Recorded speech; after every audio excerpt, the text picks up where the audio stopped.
So আমি একেবারেই গুণী মানুষজনদের সাথে কাজ শুরু করতে চেয়েছি যাতে আমার ট্রেনিংটাই গুণী মানুষদের হাতে হয়। পরমব্রত তো একেবারেই 100% প্রফেশনাল একজন অভিনেতা। রং হাতে গিয়ে মিস ইউজড হব না।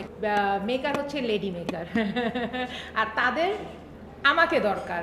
এত মুভির মধ্যে আজব কারখানা কোথায় জায়গা করে নেবে সেটা তো আমি জানি না। আমার মনের মণিকোঠায় আজব কারখানা থাকবে, because this is my first film. আমাকেও দুষ্টু কোকিল ডাকে মাঝে মাঝে, আমারও ভালো লাগে।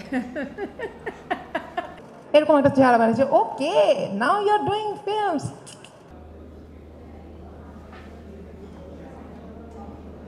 যাদের সঙ্গে আমি কাজটা শুরু করব, আমার প্লেনটা যাদেরকে নিয়ে টেক অফ করবে, তারা যেন মানে সেরকম মানুষগুলো হয় যারা আমাকে শেখাতে পারবে। সামিয়া জামান, শবনম ফেরদৌসী আপা এবং পরমব্রত চট্টোপাধ্যায়ের নাম। সো আমি একেবারেই গুণী মানুষজনদের সাথে কাজ শুরু করতে চেয়েছি যাতে আমার ট্রেনিংটাই গুণী মানুষদের হাতে হয়। আজব কারখানায় কাজ করার পরে সিনেমাটিক জোনে কাজ কিভাবে হয়, প্রি প্রোডাকশনের কাজ হয়, শুটিংয়ের পর আবার পোস্ট প্রোডাকশনের কাজ হয়, একটা লম্বা সময় লাগে, এক একটা সিনেমা রেডি হতে এক এক ধরনের সময় লাগে। যে আমার কাজ যেমন গুণী মানুষদের হাত ধরে শুরু হয়েছে তেমনভাবেই যেন বজায় রাখতে পারি, আমি ভালো ভালো সবার সাথে কাজ করতে পারি। পরমব্রত তো একেবারেই 100% প্রফেশনাল একজন অভিনেতা। সে বহু ইন্ডাস্ট্রিতে বহুজাতিক পারফরমেন্স দিয়ে মানুষের সামনে নিজেকে প্রমাণ করেছে। নতুন করে তার প্রমাণ করার কিছুই নেই। সিনেমায় আসা নিয়ে আসলে কি, যেই সিনেমার প্ল্যাটফর্মটাতে দাঁড়িয়ে আমি কথা বলছি আজব কারখানা, সেই সিনেমার স্টার কাস্ট এবং মেকার এবং প্রডিউসার দেখলেই কিন্তু বোঝা যায় যে এটার এনভায়রনমেন্টটা কেমন হতে পারে, রাইট?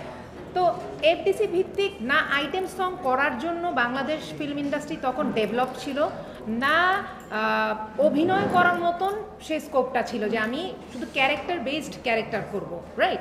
এই সুযোগ তখন ছিল না। তখন ভয় ছিল যে রং হাতে গিয়ে মিস ইউজড হব নাকি। আমাদের এখানে টেন্ডেন্সি আছে, সব ফেটার্নিটিতেই টেন্ডেন্সি আছে মিস ইউজ করার, কিন্তু আমার এখানে মিস ইউজ হওয়ার আসলে কোনো অপশনই নাই, কারণ মেকার হচ্ছে লেডি মেকার আর তাদের আমাকে দরকার।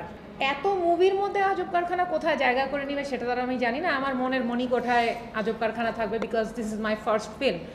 আর এখানে শুধুই মানে বাংলাদেশের স্টার কাস্ট কিন্তু নেই, ইন্ডিয়ান স্টার কাস্ট পরমব্রত চট্টোপাধ্যায়ও আছে।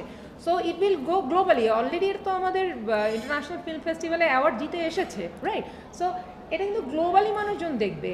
গ্লোবালি কিন্তু মানুষ কাজ দেখতে গেলে শুধুমাত্র বাণিজ্যিক কাজ দেখে না, ডিফারেন্ট টাইপের কাজ দেখে। ক্যানসে কোন মুভিগুলো অ্যাওয়ার্ড পায়, যেগুলো একটু অফ ট্র্যাক, যেগুলো থেকে মানুষ মেসেজ বের করতে পারে, সেই মুভিগুলোই তো অ্যাওয়ার্ড পায়, রাইট? আমি সবসময় যখন ছোট ছিলাম আমি প্ল্যান করতাম যে আমার ফ্লাইটটা টেক অফ করবে, আমি অনেক স্পিডে যাব, আমি ডিফারেন্ট লোকেশনে যাব, আমি জেট প্লেন চালাবো।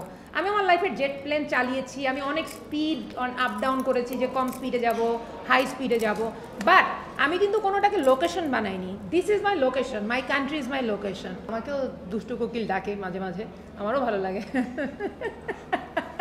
বাট কথা হচ্ছে যে যেহেতু এই জোয়ারটা এখন আছে, ফিল্মের এই মানে জমজমাট অবস্থাটা আছে, এই অবস্থা থাকতে থাকতে যদি আমাদের সিনেমা আসে, এটার সাপোর্টের জন্য আমাদের বাণিজ্যিক ট্র্যাক দরকার নেই।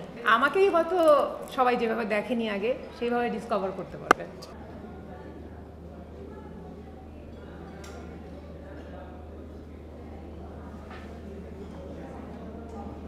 আমার স্ক্রিপ্টটা যখন আমার বাসার টেবিলে রাখা ছিল তখন উপরে দুটো নাম ছিল, শবনম ফেরদৌসী এবং সামিয়া জামান।